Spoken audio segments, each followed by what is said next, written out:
Un anarquista, Conrad. Durante aquel año estuve 2 meses de la estación seca en una de las fincas. Se trataba en realidad de una de las principales haciendas ganaderas, de una famosa compañía fabricante de extracto de carne. Seguro que todo el mundo se ha cruzado en alguna ocasión con estas 3 letras mágicas en las páginas de anuncios de las revistas y periódicos, en los escaparates de comestibles y en los calendarios para el próximo año que se suelen recibir por correo en noviembre. También se reparten en folletos redactados con un estilo sospechosamente entusiasta y en varias lenguas, con tantas estadísticas sobre mataderos y sangre que casi podrían desmayar a un turco. El arte con que se ilustra esta literatura representa, en colores vivos y brillantes, un toro negro, enorme y bravo sobre una serpiente amarilla que se retuerce en una hierba verde esmeralda, con un cielo azul cobalto de fondo. Resulta espantoso y alegórico a la vez. La serpiente simboliza la enfermedad, la debilidad, puede que simplemente el hambre, que, al fin y al cabo, es la enfermedad crónica más común entre los seres humanos. Todo el mundo conoce Voss, S.A. y sus incomparables productos, vino BOS, Geli BOS, y la última e incomparable maravilla, Tri BOS, un alimento que no solo se ofrece en una versión altamente concentrada, sino también semidigerida. Hasta ese punto parece llegar el amor que la compañía siente por el prójimo, una deferencia semejante a la que tienen los pingüinos machos y hembras con sus hambrientas crías. Como es lógico, el capital de un país debería estar siempre dispuesto de un modo productivo. No tengo nada que decir en contra de la compañía. Pero como a mí también me mueven sentimientos de afecto por el prójimo, he de decir que me entristece el moderno sistema de publicidad. Por más que informe sobre el espíritu de empresa, el ingenio, la desenvoltura y los recursos de ciertos individuos, para mí no es más que la prueba del predominio absoluto de esa degradación mental llamada credulidad. En muchos lugares del mundo civilizado e incivilizado me he visto obligado a tragar los productos Voss con más o menos provecho y con más bien escaso placer.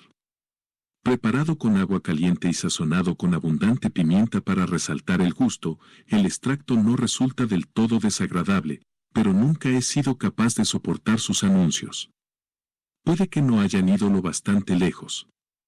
Hasta donde alcanza mi memoria, ni prometen la eterna juventud a los consumidores de productos Voss, ni han atribuido todavía a sus alimentos la facultad de resucitar a los muertos. Y yo me pregunto, ¿a qué viene esa reserva? Aunque he de decir que no creo que me convenciera ni siquiera de ese modo. Si sufro alguna forma de degradación mental, como ser humano que soy, no es desde luego la más popular de todas, no soy crédulo. Me he esforzado en aclarar este punto acerca de mí mismo, anticipando la historia que sigue a continuación. He comprobado los hechos en la medida de lo posible. He consultado los archivos de periódicos franceses y también he entrevistado al oficial al mando de la Guardia Militar de la Ile Royale cuando visité Cayena en uno de mis viajes. Creo que la historia es cierta en líneas generales. Se trata una de esas historias que ningún hombre, creo yo, sería capaz de inventar jamás sobre sí mismo, ya que no es ni grandiosa ni lisonjera, ni siquiera lo suficientemente divertida como para halagar una vanidad hambrienta. La historia se refiere al mecánico del vapor que pertenece a la finca ganadera que tiene la Voss, S.A. en Marañón. La finca es al mismo tiempo una isla del tamaño de una pequeña provincia, situada en el estuario de un gran río de Sudamérica. Es agreste, aunque no, y dicen que la hierba que crece en sus llanuras es de un poder nutritivo extraordinario y proporciona a la carne un gusto exquisito. Flota en el aire el mugido de innumerables vacas, un sonido profundo y lastimero bajo el cielo despejado, que se eleva como la monstruosa protesta de miles de prisioneros condenados a muerte. En tierra firme, a unos 30 kilómetros de aguas descoloridas y turbias, hay una ciudad cuyo nombre, digamos, podría ser Horta. Aunque la característica más interesante de la isla, que parece un centro penitenciario para ganado condenado a muerte, consiste en que es el único hábitat conocido de una espléndida mariposa, sumamente rara. Se trata de una especie más rara que bella, lo que ya es decir. Ya he hecho antes referencia a mis viajes. En esa época vivía entregado a ellos, aunque he de añadir que esos viajes eran estrictamente por placer y que eran de una moderación desconocida en estos días en que todo el mundo sueña con viajar alrededor del mundo. En realidad viajaba con un propósito determinado. Soy, en honor a la verdad, un terrible asesino de mariposas. Ja, ja, ja. Aquel era al menos el apelativo con el que el señor Harry G., el gerente de la explotación ganadera, se refería a mis gustos. Le debía de parecer la afición más absurda del mundo. Hay que decir también que la voz, esa representaba para él la cumbre de la civilización del siglo XIX. Creo que dormía con las polainas y las espuelas puestas. Se pasaba el día sobre su silla de montar, galopando por las llanuras y seguido de un tropel de jinetes medio salvajes que lo llamaban Don Enrique y no sabían que en realidad era la voz, ese a la que pagaba sus sueldos. Era un magnífico gerente, y no sé por qué, cada vez que encontrábamos a la hora de comer, me daba una palmada en la espalda y preguntaba burlonamente, ¿cómo se le ha dado hoy el mortal deporte? ¿Se le resisten las mariposas? Ja, ja, ja. Me cobraba $2 diarios por hospedarme en La Voz, cuyo capital neto es de 1.500.000 libras, un dinero incluido sin ninguna duda en el balance de aquel año. No creo que pueda hacer nada menos justo por mi compañía, me dijo con gran gravedad cuando convinimos las condiciones de mi estancia en la isla. Su cháchara habría resultado simplemente inofensiva si la intimidad de nuestro trato, que carecía de todo sentimiento amistoso, no hubiese sido algo detestable de por sí. Más aún, hay que añadir que ni siquiera sus chistes eran demasiado graciosos. Consistían en una aburrida repetición de epítetos referidos a la gente mientras se carcajeaba. Terrible asesino de mariposas. Ja, ja, ja, era poco más que una muestra de ese ingenio que a él le resultaba tan gracioso. Y fue aquella misma vena humorística la que hizo que me fijara en el mecánico del vapor cierto día, mientras paseábamos por el sendero que bordeaba la ensenada. Por encima de una cubierta sobre la que estaban esparcidas algunas herramientas de trabajo y piezas de maquinaria aparecieron la cabeza y, a continuación, los hombros del mecánico. En ese momento se encontraba reparando las máquinas. Ante el ruido de nuestros pasos, levantó bruscamente aquella cara tiznada de barbilla puntiaguda y con un pequeño bigote rubio. Cuanto podía verse de sus delicados rasgos bajo el tizne negro parecía estar consumido y lívido, en medio de la sombra verdosa del enorme árbol que se desplegaba sobre el barco amarrado cerca de la orilla. Para mi sorpresa, Harry G. se dirigió a él llamándolo cocodrilo, en aquel tono medio burlón tan propio de su satisfecha vanidad. ¿Cómo anda el trabajo, cocodrilo? Me tendrían que haber avisado antes de que el amable Harry había aprendido en alguna parte, en alguna colonia, segaramente, un extraño francés, que pronunciaba con precisión forzada y desagradable, aun cuando pretendía darle a sus palabras una entonación burlesca. El hombre del barco le contestó de inmediato con voz agradable. Sus ojos tenían una dulzura líquida y sus dientes, de una deslumbrante blancura, centelleaban entre sus finos labios caídos. El gerente se volvió hacia mí, jovial y chillón, para explicarme, lo llamo cocodrilo porque vive tanto en el interior como en el exterior de la ensenada. Es igual que un anfibio, ¿comprende? En la isla no hay más anfibios que los cocodrilos, así es que esa debe de ser su especie, ¿no es así? Aunque en realidad se trate de nada menos que de un citoyen anarchista de Barcelona.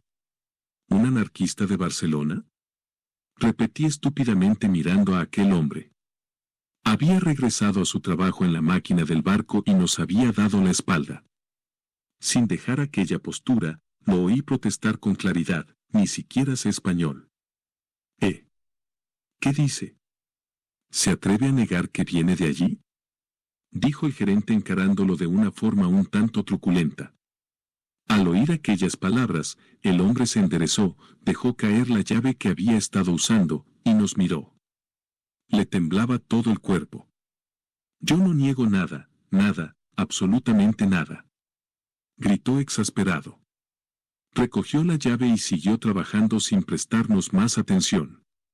Lo estuvimos observando durante 1 o 2 minutos, y a continuación nos marchamos. ¿Es realmente un anarquista? Le pregunté cuando ya era imposible que nos oyera. Me trae sin cuidado lo que sea, contestó el bromista funcionario de la voz, S.A. Lo llamo así porque es un epíteto apropiado. Es conveniente para la compañía.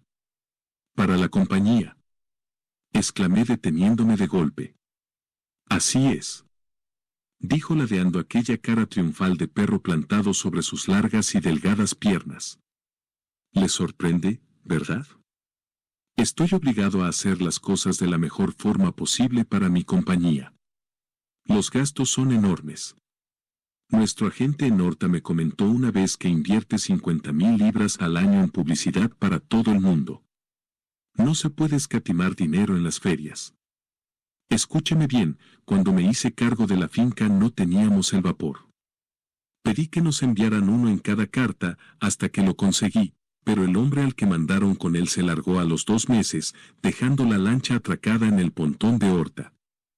Al parecer, consiguió un contrato más favorable en una cerrería, río arriba, maldito sea. Desde entonces empezó a pasar lo mismo una y otra vez.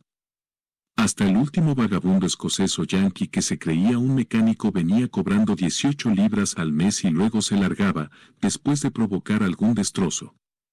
Le doy mi palabra de que algunos de los tipos que han venido como maquinistas no sabían distinguir la caldera de la chimenea, pero este conoce su oficio y no creo que quiera largarse.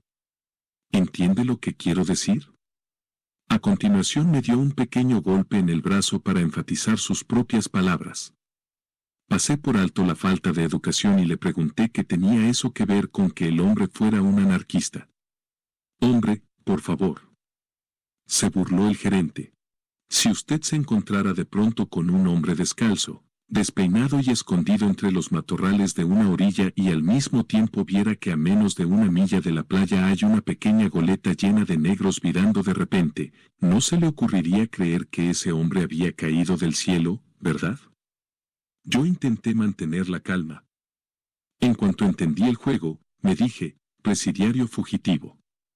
Estaba tan seguro como de que está usted aquí ahora mismo, así que me puse a cabalgar directamente hacia él. Permaneció de pie durante un instante sobre un montículo de arena, gritando, Monsieur. Monsieur. Arretés. Luego, en el último momento, cambió de opinión y se dio a la fuga. Yo me dije, te domaré antes de tratar contigo.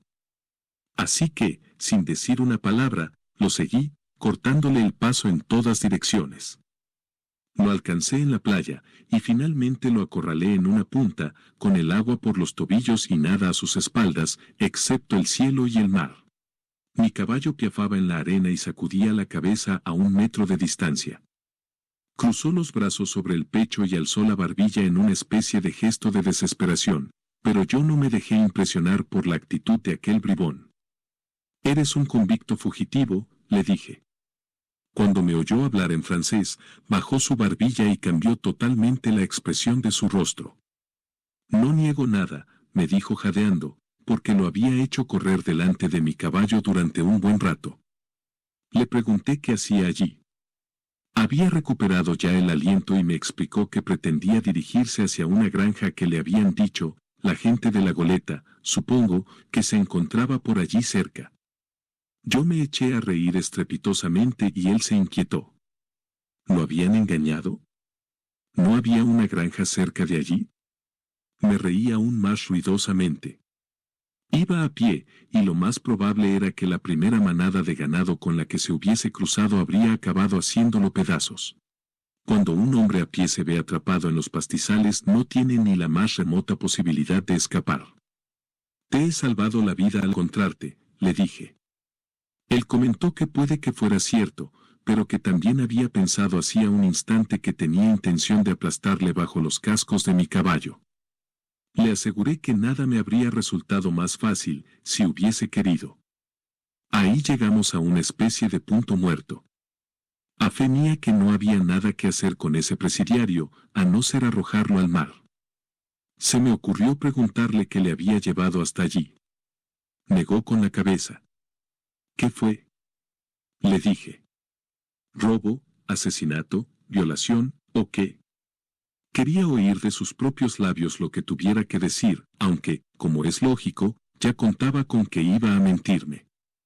Y sin embargo, lo único que me dijo fue, haga lo que quiera. No niego nada. No es bueno negar. Lo miré detenidamente, y ahí me asaltó un pensamiento. Por allí había anarquistas, le dije, puede que seas uno de ellos.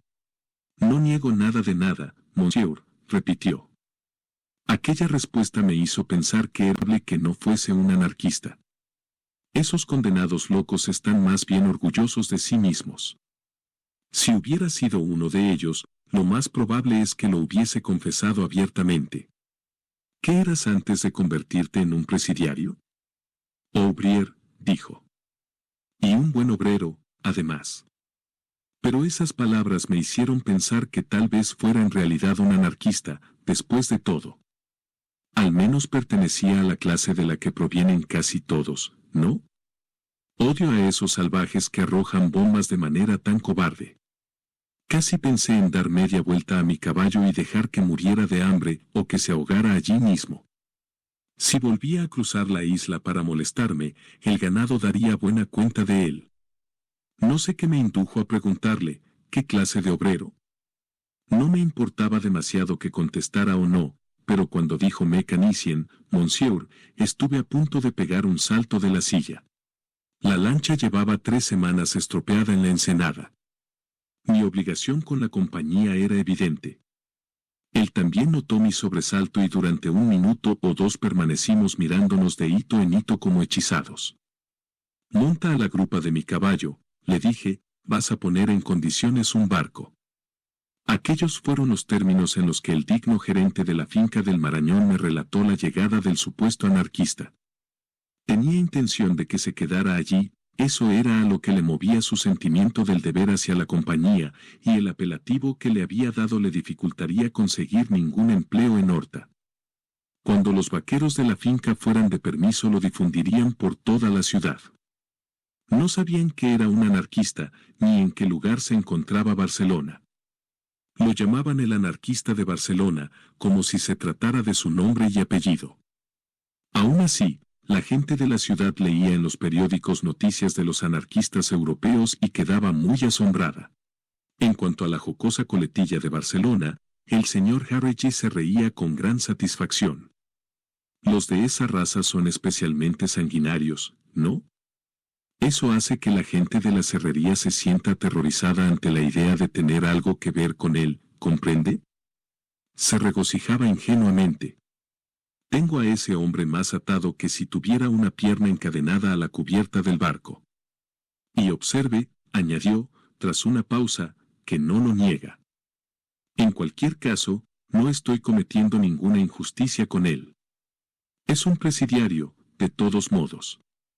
Pero supongo que le pagará un salario, ¿no? Le pregunté. ¿Un salario? ¿Para qué quiere dinero aquí? Dispone de comida en mi cocina y ropa en el almacén. Como es lógico, algo le daré cuando acabe el año, pero no creerá de verdad que voy a firmar un contrato con un presidiario y a pagarle lo mismo que le daría a un hombre honrado. Ante todo tengo que velar por los intereses de mi compañía. Admití que no había duda de que una compañía que gasta 50.000 libras al año en publicidad necesitaba economizar. El gerente de la estancia de Marañón emitió un gruñido de aprobación. Y aún le diré algo más, continuó, si estuviera seguro de que es realmente un anarquista y tuviera la cara dura de pedirme dinero, le daría un buen puntapié. Prefiero concederle, sin embargo, el beneficio de la duda. Estoy totalmente dispuesto a creer que no ha hecho nada peor que clavarle un cuchillo a alguien, en circunstancias de defensa propia, al estilo francés, ya sabe. Pero toda esa estupidez subversiva y sanguinaria de suprimir la ley y el orden en el mundo hace que me hierva la sangre. De ese modo, lo único que consiguen es ponerse a sí mismos en evidencia y darle la razón a las personas decentes, respetables y trabajadoras. Le diré que la gente que tiene conciencia, como usted y como yo, debe estar protegida de alguna forma, si no, hasta el más despreciable de los pícaros que anduviera suelto podría tener tantos derechos como usted o como yo. ¿No es cierto? Y eso sería absurdo. Me miró. Negué ligeramente con la cabeza y murmuré que su opinión escondía una gran sutileza. Desde el punto de vista de Paul, el mecánico, la única opinión clara era que un hombre podía buscarse la ruina en esta vida por cosas realmente pequeñas. Il ne faut pas beaucoup pour perdre un homme, me dijo, pensativo, una tarde. Cito esta reflexión en francés porque el hombre era de París y no de Barcelona. En Marañón vivía lejos de la casa, en un pequeño cobertizo de techo de chapa y paredes de paja al que llamaba Mon Atelier. Tenía allí un banco de trabajo. Le habían dado varias mantas de caballo y una silla, no porque se supusiera que podía cabalgar, sino porque los peones, o lo que es lo mismo, todos los vaqueros, no usaban otro tipo de cama. Sobre aquellos arneses, como un auténtico hijo de las praderas, solía dormir entre los instrumentos propios de su oficio en una litera oxidada, con una fragua portátil sobre su cabeza y bajo un banco de trabajo que sostenía un mugriento mosquitero. De cuando en cuando le llevaba algún que otro cabo de vela procedente de las escasas provisiones de la casa del gerente. Me estaba muy agradecido por ello. No le gustaba estar despierto en la oscuridad, me confesó. Se quejaba de que le costaba conciliar el sueño. Le sommeil me fuit, declaraba, con su habitual aire de manso estoicismo, que lo hacía simpático y conmovedor. Le di a entender que para mí no tenía importancia que hubiera sido un presidiario. Una de aquellas tardes se sintió inclinado a hablar de sí mismo. El cabo de vela que estaba sobre la esquina del banco estaba a punto de apagarse y se apresuró a encender otro. Al parecer había hecho el servicio militar en una guarnición de provincias y luego había regresado a París para seguir trabajando en su oficio. Estaba bien pagado. Me contó con orgullo que durante una breve temporada estuvo ganando al menos 10 francos diarios. Tenía intención de establecerse por su cuenta y casarse después. Al llegar a este punto suspiró profundamente e hizo una pausa para recobrar su aire estoico. Se ve que no me conocía a mí mismo lo suficiente, dijo. El día que cumplió 28 años, dos de sus amigos del taller de reparaciones en el que trabajaba lo invitaron a cenar. Él se sintió muy conmovido por la atención. Yo era un hombre serio, añadió, pero no era por eso menos sociable que cualquier otro. La fiesta tuvo lugar en un pequeño café del Boulevard de la Chapelle. Con la cena tomaron un vino especial. Era excelente. Todo era excelente y el mundo, por utilizar sus propias palabras, le pareció un buen lugar para vivir. Tenía buenas perspectivas, algún dinero ahorrado y la estima de dos excelentes amigos. Se ofreció a pagar todas las bebidas después de cenar, algo que resultaba justo por su parte. Bebieron más vino y licores, coñac, cerveza, y luego más licores y más coñac. Dos desconocidos que estaban sentados en la mesa de al lado lo miraron, me dijo, con tanta simpatía, que los invitó a unirse a la fiesta. Jamás había bebido tanto en toda su vida. Estaba tan contento y era todo tan agradable que cuando le daba la sensación de que la fiesta iba a decaer se apresuraba a pedir más bebidas. Me daba la sensación, me dijo con su tono tranquilo, mirando al suelo en aquel sombrío cobertizo, de que estaba a punto de alcanzar una felicidad grande y maravillosa. Otro trago, pensaba, y lo conseguiría. Los otros me acompañaban, vaso a vaso. Pero entonces sucedió algo extraordinario. Sí, dijeron los desconocidos, que su alegría se disipara. Su mente se llenó de oscuros pensamientos, des idées noires. El mundo le pareció un lugar oscuro y perverso en el que una multitud de desgraciados tenían que trabajar como esclavos para que unos pocos pudieran pasear en coche y vivir en palacios. Le dio vergüenza su propia felicidad. Le inundó el corazón una especie de piedad por la humanidad. Con una voz sofocada por el dolor trató de expresar aquellos sentimientos. Al parecer tan pronto maldecía como se ponía a llorar. Sus dos nuevos amigos se apresuraron a aplaudir su humana indignación. Sí. La injusticia que había en el mundo era realmente escandalosa y solo había una forma de acabar con esta sociedad podrida. Demoler toda aquella sacrée boutique. Hacer saltar por los aires todo aquel absurdo montaje. Sus cabezas parecían flotar sobre la mesa susurrándole palabras elocuentes. Estaba muy borracho, completamente borracho. Con un aullido de rabia saltó de pronto encima de la mesa. Se puso a pegar patadas a las botellas y a los vasos, gritó, «¡Vive el anarquía! ¡Muerte a los capitalistas!». Lo gritó una y otra vez. A su alrededor estallaban los vasos, comenzaron a volar las sillas y la gente se empezó a pelear. La policía irrumpió en el café. Él golpeó y luchó a ciegas hasta que algo lo golpeó en la cabeza. Cuando volvió en sí se encontraba en una celda de la policía, encarcelado por asalto, gritos sediciosos y propaganda anarquista. Me miró fijamente con aquellos ojos líquidos y brillantes. De pronto, bajo aquella luz mortecina, tenían un aspecto enorme. Todo tenía muy mal aspecto, pero aún así creo que podría haberme librado, dijo lentamente. Yo tengo mis dudas, y lo cierto es que las pocas opciones que aún tenía se volatilizaron por culpa del joven abogado socialista que se ofreció para hacer la defensa. No sirvió de nada decirle que no era anarquista, que no era más que un tranquilo y respetable mecánico que trabajaba 10 horas al día en su oficio. Fue presentado ante el tribunal como una víctima de la sociedad, y sus gritos de borracho fueron descritos como la expresión de su infinito sufrimiento. El joven abogado tenía que hacer carrera y aquel caso era justo lo que necesitaba para empezar. El alegato de la defensa fue magnífico. El pobre hombre hizo una pausa, tragó saliva y añadió, fui condenado a la pena máxima aplicable a un primer delito. Yo emití un silbido acorde con las circunstancias. Él agachó la cabeza y se cruzó de brazos. Cuando me soltaron, continuó con suavidad, fui corriendo a mi antiguo taller, naturalmente. Mi patrón sentía especial simpatía por mí antes de aquel episodio, pero cuando me vio se puso lívido de terror y me señaló la puerta con mano temblorosa. Al salir a la calle, inquieto y desconcertado, fue abordado por un hombre de mediana edad. Le dijo que él también era mecánico. Sé quién eres, dijo, asistí a tu juicio. Eres un buen camarada y tus ideas son firmes, lo malo es que nadie se atreverá ahora a darte trabajo.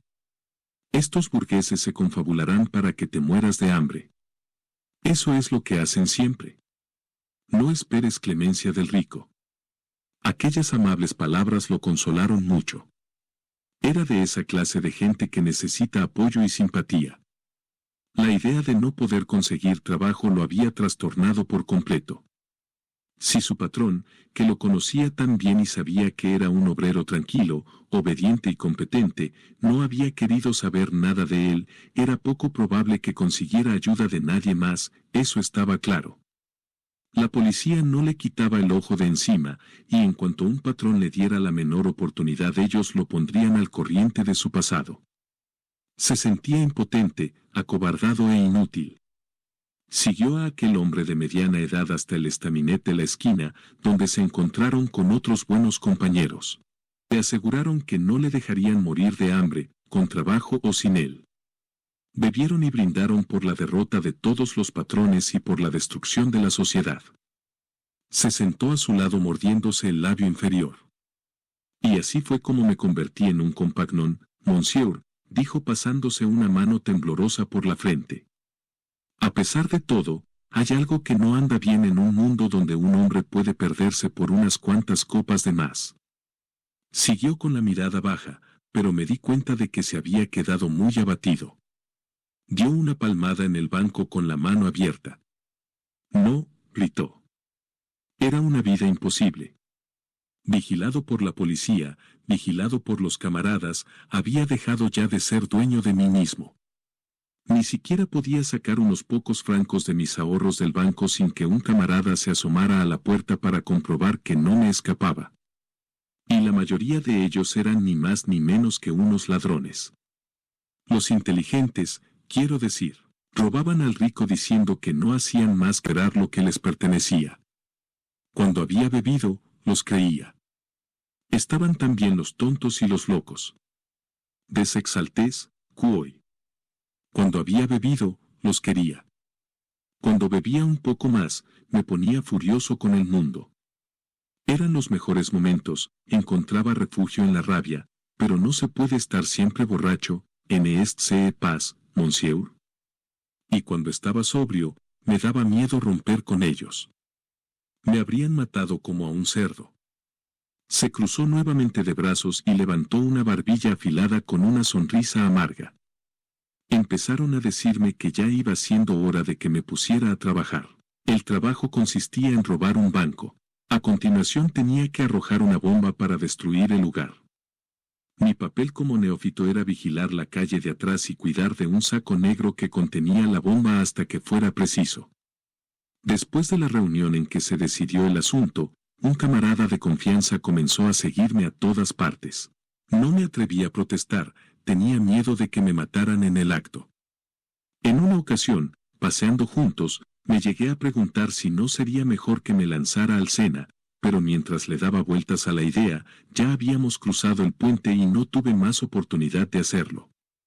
A la luz de la vela y con aquellos rasgos afilados, aquel pequeño bigote y aquel rostro ovalado, parecía unas veces delicada y tiernamente joven, y otras, muy viejo y decrépito, apesadumbrado. Apretaba los brazos contra el pecho. Se había quedado callado, de modo que me sentí obligado a preguntar, bueno. ¿Y cómo acabó? Me deportaron a Cayena, contestó. Al parecer alguien los delató. Mientras vigilaba en la calle de atrás con el saco en la mano fue atacado por la policía. Esos imbéciles lo dejaron fuera de combate sin darse cuenta de lo que tenía en la mano.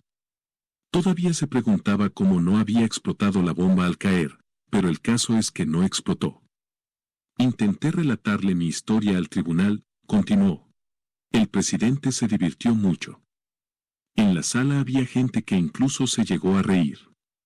Le pregunté si detuvieron a algún compañero aparte de él, y se estremeció antes de contestar que fueron dos: Saman, apodado Biscuit, el mecánico de mediana edad que le habló en la calle, y un tipo llamado Mafile, uno de los simpáticos desconocidos que aplaudieron sus palabras y lo consolaron cuando se emborrachó en el café. Así es, prosiguió con esfuerzo, pude seguir disfrutando de su compañía en la isla de San José, junto a otros 80 presidiarios. Todos teníamos categoría de peligrosos. La isla de San José es la más hermosa de las Islas du Salut. Es rocosa y tiene abundante vegetación, está repleta de pequeños barrancos, matorrales, arbustos, bosques de mangos y muchas palmeras de hojas como plumas.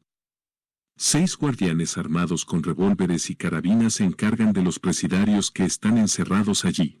Una galera de 8 remos mantiene comunicada durante el día a la Ile Royale con la otra orilla de un canal de 1/4 de kilómetro de ancho en el que hay un puesto militar. El primer trayecto es a las 6 de la mañana, a las 4 de la tarde termina el servicio, y en ese momento se atraca en un pequeño muelle de la Ile Royale en el que queda bajo la vigilancia de un centinela junto a otros pequeños barcos. Desde ese momento, y hasta la mañana siguiente, la isla de San José permanece incomunicada del resto del mundo. Los guardianes patrullan por turnos el camino que va desde su casa hasta las cabañas de los presidiarios, y una multitud de tiburones patrulla por el agua. Los presidiarios organizaron un motín, algo que no había sucedido nunca en toda la historia del penal. Su plan no dejaba de tener algunas posibilidades de éxito. Tenían intención de sorprender y asesinar a los guardianes durante la noche. Cuando se hicieran con sus armas podrían atacar con ellas a los tripulantes de la galera cuando repostara a la mañana siguiente. Cuando consiguieran tomar la galera, capturarían otros barcos y todos ellos se alejarían remando de la costa. Al anochecer, los 2 guardianes de servicio pasaron revista a los presidiarios, como era la costumbre, y a continuación procedieron a inspeccionar las cabañas para asegurarse de que todo estaba en orden. En la segunda cabaña en la que entraron fueron abatidos y estrangulados bajo una multitud de asaltantes. Había luna nueva, y los pesados y negros nubarrones que se cernían sobre la costa hacían crecer aún más la oscuridad de la noche. Los presidiarios se reunieron al aire libre para deliberar sobre el paso siguiente. ¿Y usted tomó parte? Le pregunté. No, aunque como es lógico sabía que lo iban a hacer. Aún así, ¿por qué iba a matar yo a esos guardianes? No tenía nada en su contra y me atemorizaban los demás. Pasara lo que pasara, nunca podría escapar de ellos. Me senté solo sobre el tronco de un árbol con la cabeza entre las manos, angustiado por aquella nueva libertad que no parecía más que una burla. De pronto me asusté al percibir la figura de un hombre en el camino, cerca de donde yo me encontraba. Estaba de pie, inmóvil, pero su figura volvió a desvanecerse en mitad de la noche. Debía de ser el jefe de los guardianes, que había ido a ver qué les había ocurrido a sus hombres. Nadie reparó en él. Los presidiarios siguieron discutiendo sus planes. Los cabecillas no lograban ponerse de acuerdo. El cuchicheo de aquel grupo de hombres era realmente horrible. Al final optaron por dividirse en dos grupos y alejarse. Cuando se marcharon, me levanté, cansado e impotente. El camino hacia la casa de los guardianes estaba oscuro y silencioso, pero a ambos lados de los matorrales se escuchaban algunos susurros. Al poco rato, vi un débil rayo de luz ante mí. El jefe de los guardianes, seguido de 3 de sus hombres, se acercaba sigilosamente, pero no había cerrado bien su linterna. Los presidiarios vieron también aquel débil destello. Se oyó un grito terrible y salvaje, un tumulto en el camino, disparos, golpes, gemidos y, cubiertos por el sordo rumor de la maleza al aplastarse, las voces de los perseguidores y los gritos de los perseguidos. La casa del hombre, la casa del guardián. Pasó junto a mí y se dirigió hacia el interior de la isla. Estaba solo. Y le puedo asegurar, monsieur, que todo me daba lo mismo.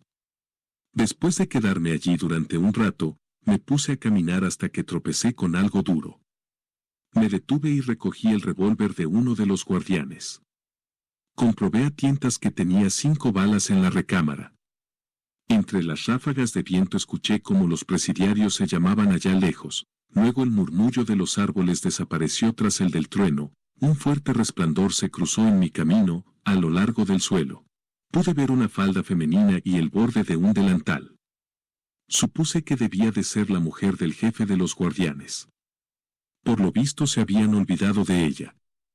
Sonó un disparo en el interior de la isla, y ella dio un grito y se puso a correr. La seguí y no tardé en verla de nuevo. Tiraba de la cuerda de la gran campana que cuelga junto al embarcadero con una mano, mientras que con la otra agitaba la linterna de un lado a otro. Era la señal convenida para pedir socorro a la Isla Royal durante la noche, pero el viento dispersaba el sonido desde nuestra isla y la luz quedaba oculta tras los árboles que crecían junto a la casa de los guardianes. Me acerqué a ella por la espalda. Continuaba haciendo sonar la campana sin parar y sin mirar atrás, como si hubiese estado sola en la isla. Una mujer valiente, monsieur. Me escondí el revólver dentro de mi blusa azul y esperé un poco. Un relámpago y un trueno apagaron la luz y el sonido de su señal durante un momento, pero ella no se detuvo, siguió tirando de la cuerda y agitando la linterna con la regularidad de una máquina. Era una mujer hermosa y joven, de no más de 30 años. Yo pensé, no es bueno que todo esto esté ocurriendo en una noche así. Pensé que si alguno de mis compañeros presidiarios bajaba al embarcadero, algo que sin duda no tardaría mucho tiempo en suceder, primero le dispararía a ella un tiro en la cabeza y luego me mataría a mí. Conocía bien a los camaradas. Fue curiosamente ese pensamiento el que me devolvió el interés por la vida, monsieur, y así fue como, en lugar de permanecer estúpidamente en aquel muelle, me retiré y me agaché detrás de un arbusto. No quería que saltaran sobre mí y me impidieran ayudar al menos a un ser humano antes de morir. Alguien tuvo que ver la señal, porque la galera volvió de Isla Royal al instante. La mujer permaneció de pie hasta que la luz de su linterna iluminó al oficial en jefe y las bayonetas de los soldados que iban en el barco. Se sentó en el suelo y se puso a llorar. Ya no me necesitaba, pero igualmente no me moví de allí. Algunos soldados iban en mangas de camisa, a otros les faltaban las botas, tal como los había sorprendido la llamada a las armas. Pasaron corriendo a paso ligero junto al arbusto en el que estaba escondido. La galera había regresado en busca de refuerzos, la mujer seguía sentada al final del muelle, sola, llorando, había dejado la linterna a su lado sobre el suelo. Y en ese momento vi, gracias a su luz, los pantalones rojos de otros dos hombres al final del muelle. Me quedé petrificado. Ellos también salieron corriendo de inmediato. Llevaban la cabeza descubierta y las camisas abiertas, revoloteando a los lados. Uno de ellos le dijo al otro, «Sigue, sigue». Me pregunté de dónde habrían salido, y caminé lentamente hacia el muelle. Vi la figura de la mujer, sacudida por los sollozos, y distinguí como decía claramente entre sollozos, «Oh, mi hombre. Mi pobre hombre. Mi pobre hombre». Me alejé sin hacer ruido. Ella no vio ni oyó nada, se había cubierto la cabeza con el delantal y se mecía rítmicamente en su llanto. En ese momento me di cuenta de que había un pequeño barco amarrado al final del muelle. Los dos hombres, parecían sous officiers, debían de haber venido en él, supongo que no les había dado tiempo a subir a la galera. Resulta increíble que infringieran el reglamento precisamente por su sentido del deber. Y además no tenía el menor sentido. No podía dar crédito a mis ojos cuando salté dentro del barco. Me deslicé sigilosamente a lo largo de la orilla. Una nube negra se cernía sobre las hiles de Salud. Pude escuchar gritos y disparos. Había comenzado otra caza, la caza del presidiario. Los remos eran demasiado largos para manejarlos con comodidad, los movía con lentitud, aunque el barco en sí era ligero, y, cuando di la vuelta a la isla, se desató un temporal de viento y lluvia. Me vi totalmente incapaz de luchar contra él. Dejé el barco a la deriva y se acabó dirigiendo hacia la orilla, donde lo amarré. Había estado antes en aquel lugar y sabía que había un viejo cobertizo destartalado cerca del agua. Me escondí allí y escuché a través del ruido del viento y del aguacero que alguien se acercaba aplastando los matorrales. Pensé que tal vez eran los guardias. La violenta luz de un relámpago me permitió ver lo que me rodeaba. Eran dos presidiarios. Uno de ellos gritó asombrado, «Es un milagro». Era la voz de Saman, a quien también llamaban Biscuit. El otro refunfuñó, «¿Qué es lo que es un milagro? Hay un barco ahí.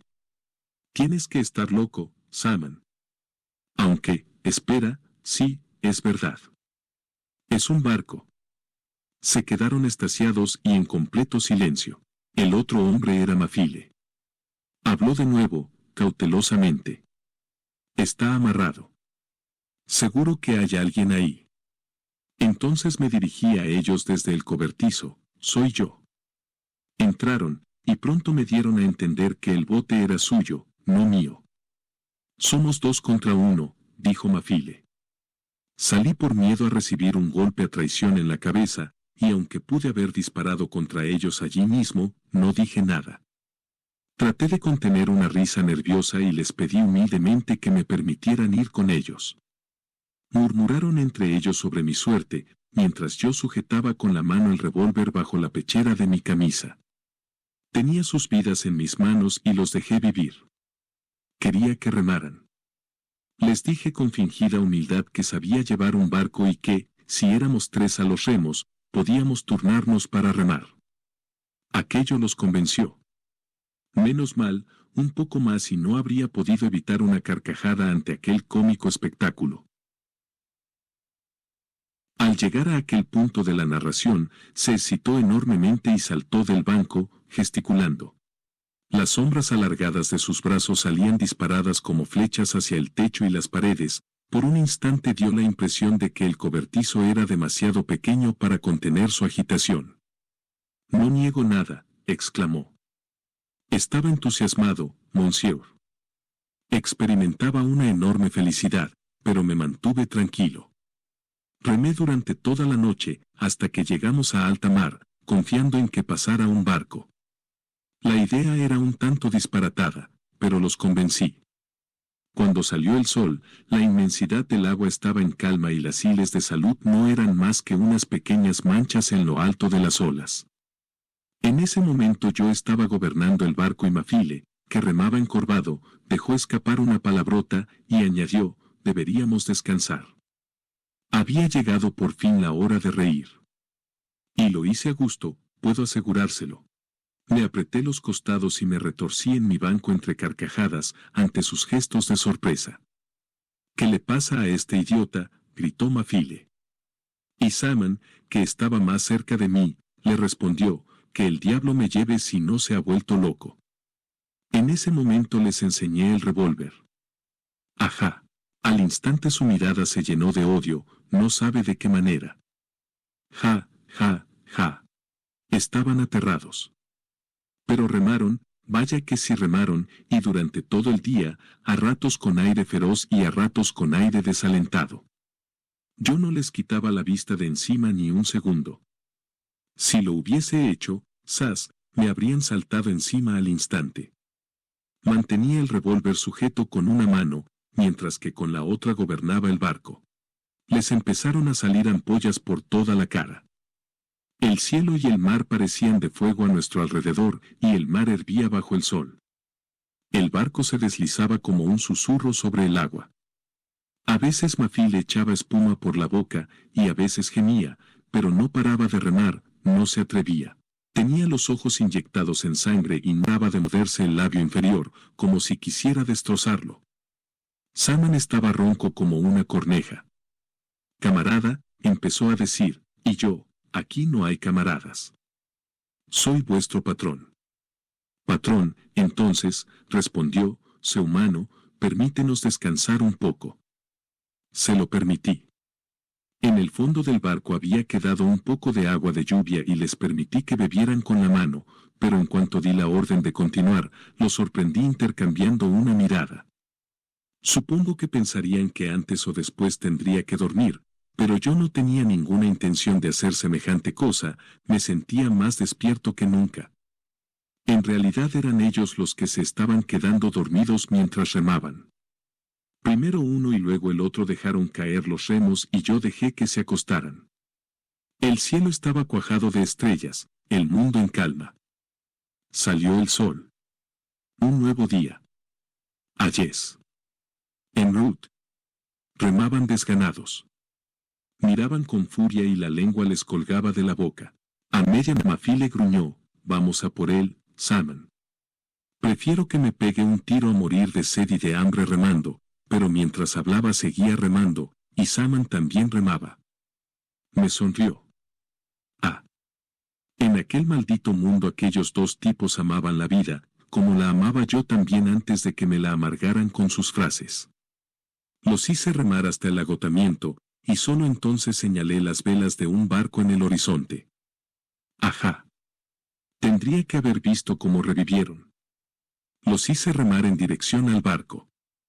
Cambiaron de pronto y sentí cómo se desvanecía la piedad que por un instante había sentido por ellos. Volvían a ser ellos mismos y me miraban con unos ojos que recordaba muy bien. Eran felices. Sonreían. Está bien, comentó Simón, la energía de este joven nos ha salvado la vida. Si no nos hubiera obligado, no habríamos remado jamás hasta el derrotero de los barcos. Camarada, te perdono. Te admiro. Y Mafile, desde delante, tenemos una deuda de gratitud contigo, camarada. Tienes madera de jefe. Camarada, monsieur. Ah, qué hermosa palabra. Y sin embargo, aquellos dos hombres habían conseguido que me acabara resultando odiosa. Los miré. Recordé sus mentiras, sus promesas, sus amenazas y todos mis días de miseria. ¿Por qué no me habían dejado tranquilo cuando salí de la prisión? Los miré y pensé que mientras vivieran jamás podría ser libre. Jamás.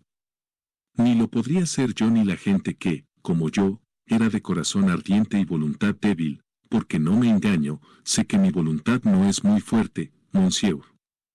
Me inundó la ira, una ira como una borrachera espantosa, pero no precisamente contra la injusticia de la sociedad. Oh, no. Tengo que ser libre, grité, furioso. Vive la liberté.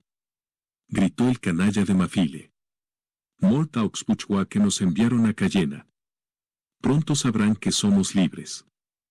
El cielo, el mar, todo el horizonte se tiñó de rojo de sangre alrededor del barco. Mi corazón latía tan fuerte que me daba la sensación de que todo el mundo lo podía escuchar. ¿Cómo era posible? ¿Cómo era posible que no lo entendieran?